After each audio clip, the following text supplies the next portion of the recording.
Méditation du 10 avril. J'entrerai chez lui. Voici, je me tiens à la porte et je frappe. Si quelqu'un entend ma voix et ouvre la porte, j'entrerai chez lui, je souperai avec lui et lui avec moi. Apocalypse 3, verset 20. Le célèbre auteur John Ortberg raconte l'histoire d'un homme nommé Sylvester qui vivait aux États-Unis pendant la Grande Dépression du début du XXe siècle. Sylvester a pris rendez-vous avec Barbara, une femme qu'il n'avait jamais vue auparavant. Barbara non plus ne le connaissait pas. Aussi, ses amis lui ont-ils indiqué qu'il avait une apparence athlétique et qu'il aimait faire du sport. Le jour de la rencontre venue, Barbara s'est préparée tôt, s'est habillée du mieux qu'elle a pu. Et lorsqu'on a sonné à la porte, elle est sortie en courant pour rencontrer son prince charmant. Elle a ouvert la porte et il y avait un homme qui la regardait, mais ne ressemblait en rien à ce qu'elle attendait. C'était un homme en surpoids qui n'avait rien à voir avec le jeune homme bien bâti qu'elle s'attendait à rencontrer. Alors qu'elle essayait de trouver une explication, un jeune homme élégant est apparu et a dit « Je suis Sylvester, venez avec moi ». Puis Ortberg précise ce qui s'est passé. Sylvester avait en fait demandé à l'autre garçon de l'accompagner parce qu'il n'avait jamais vu Barbara auparavant. Et si elle avait été laide,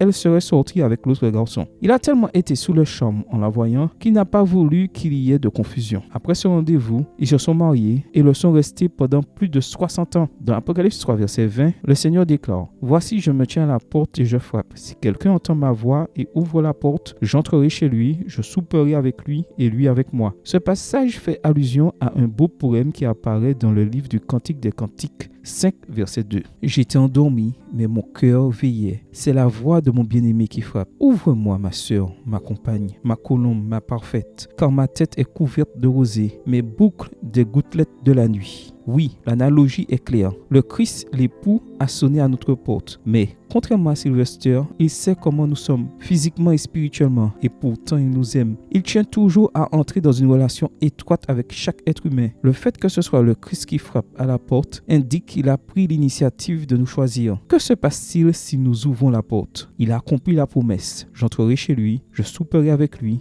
et lui avec moi. Amen. Bonne journée à vous et que le Seigneur vous bénisse.